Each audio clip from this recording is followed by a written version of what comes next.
Shall we? Sure.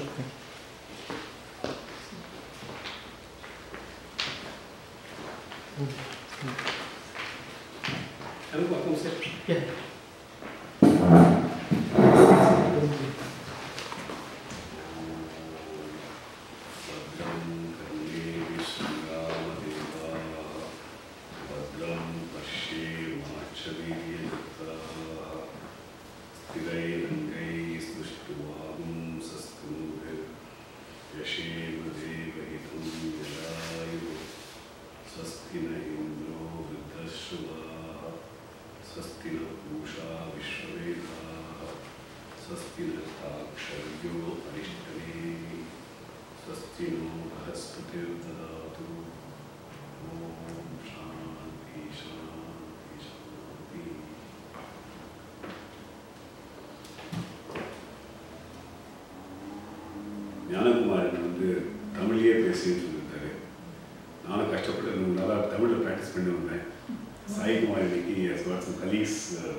Who does not understand Tamil, but I will try my hand in Tamil.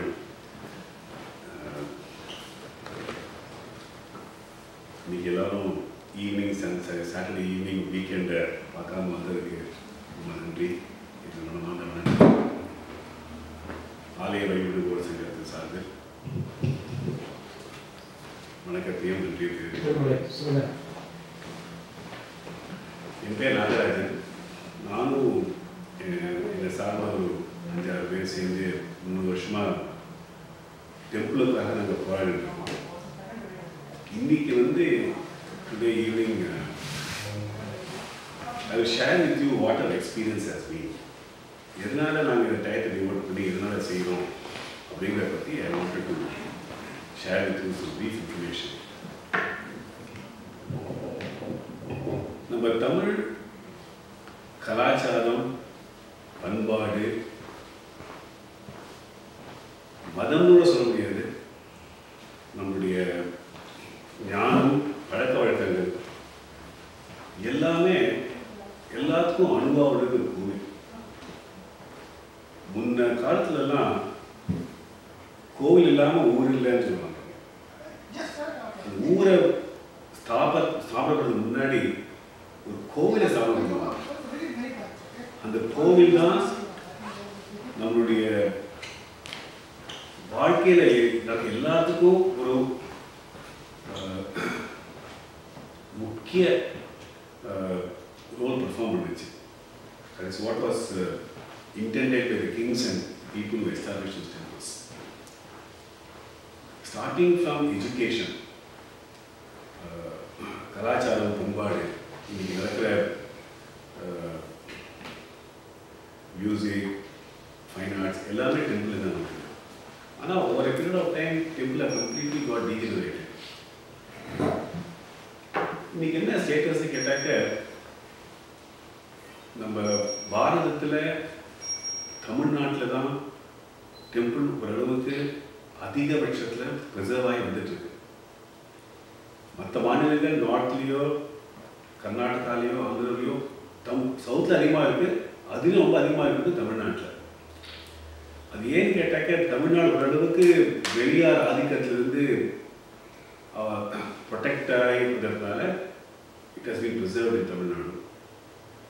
ஆனால் என்ன ஆகிடுச்சுன்னா, இந்த government கண்ட்ரோல்னால இன்னைக்கு அந்த டெம்பிள் எல்லாமே ஒரு பப்ளிக் செக்டர் கம்பெனி மாதிரி ஆகிடுது. If you understand what public sector in India is, it is become a tool for political to meet political means.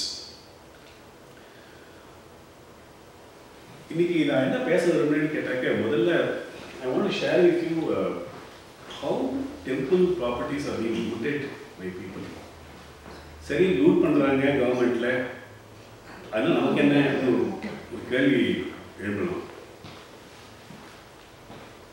Temple properties, our resources தான் கேன் சஸ்டெயின் அவர் கல்ச்சர். நம்மளுடைய பாரம்பரியம், நம்மளுடைய தர்மம், நம்முடைய culture எல்லாத்துக்கும் preserve பண்ணுறது அந்த டெம்பிள் ரிசோர்ஸஸ் தான். 2000 வருஷம் 3000 வருஷமாக வந்ததுலாம் அந்த டெம்பிளால் தான் வந்திருக்கு. இனிமையும் வளரணும், மக்களுடைய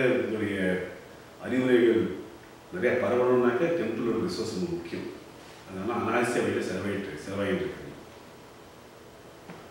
And I also want to share how this ancient architecture is being defined and destroyed. ரொம்ப முக்கியமானது நம்ம தர்மத்தை தலை காக்கணும் அப்படிங்கிறது நம்மளோட கடமை.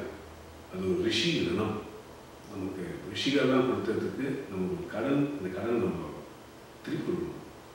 அது எப்படி திருப்பி கொடுக்கணும்னாக்கா நம்ம அந்த டெம்பிளெல்லாம் ப்ரிசர்வ் பண்ணி நமக்கு எப்படி வந்ததோ அதே மாதிரி நமக்கு வரும் சந்ததியாருக்கு அதோடைய என்னெல்லாம் whatever temple represents, we have obligation to pass it on to the future generations.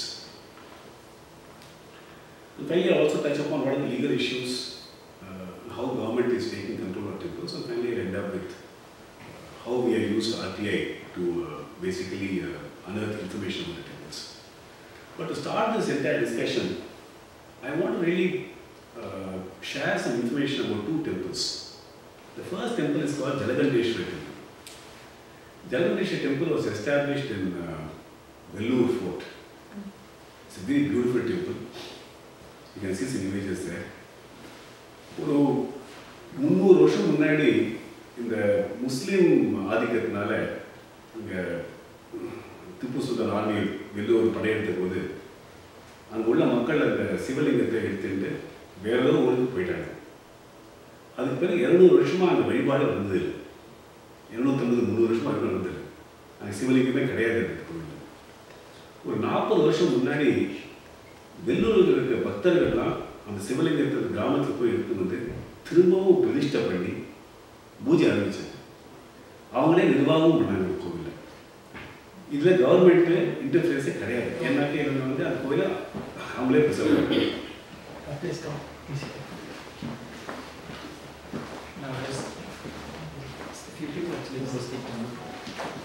So we'll continue English only? Okay, great. That makes me more comfortable. Thank you very much. Okay, gentlemen, Hari Om, Pranam to all of you.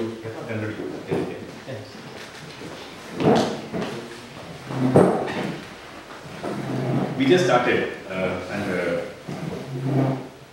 I was sharing some experience about a couple of temples to contrast. And by the way, Jalagandeshwara temple, it's like big struggle was happened. I was involved in that, so it's not like such a easy things happen. It's a huge struggle was happening. In fact, I'll come to that. We have, even now the case is pending in Supreme Court. So Jalagandeshwara temple is a very famous temple, which is inside the Vellore fort. And this temple has been managed by a group of bhaktas in Vellore. And not far from Jalagandeshwara temple, in Salem, there's another temple called Sunnyvale temple. It's also a very famous old temple, but this temple is managed by the government. I want to bring the contrast of what happens when bhaktas manage temples and what happens when government manages temples. So if you look at the way income, how does both the temples get their income?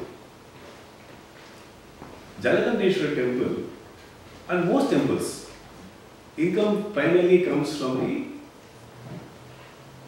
bhaktas offerings in the hundis.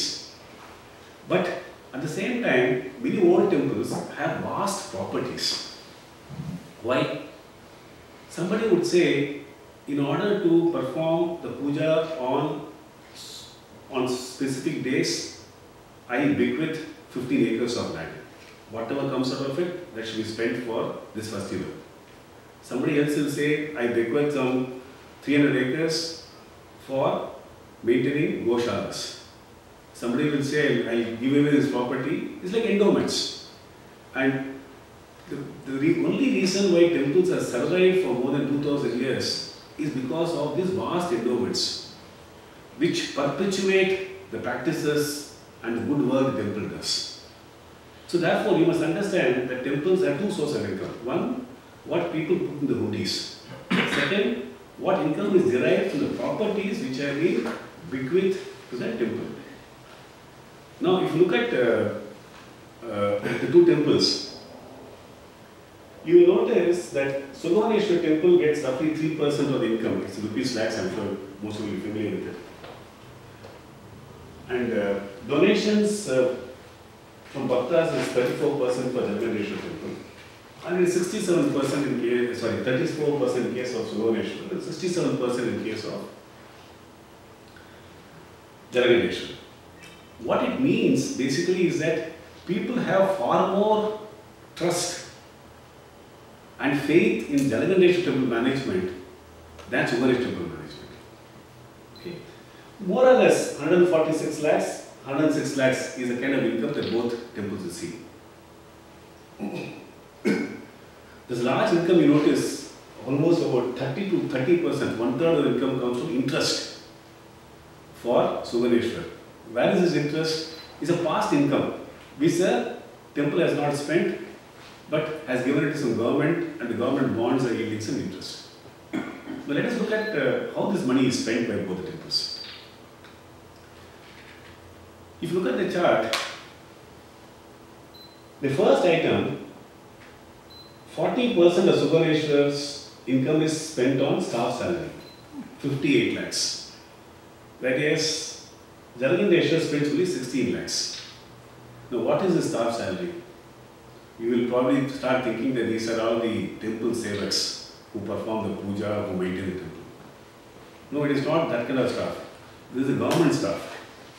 The executive officer, the assistant executive officer, the accountant, all people who have nothing to do with religion, who are appointed by the government in Suvarneshwar temple, starting from executive officer downwards, there are 25 people who draw this salary.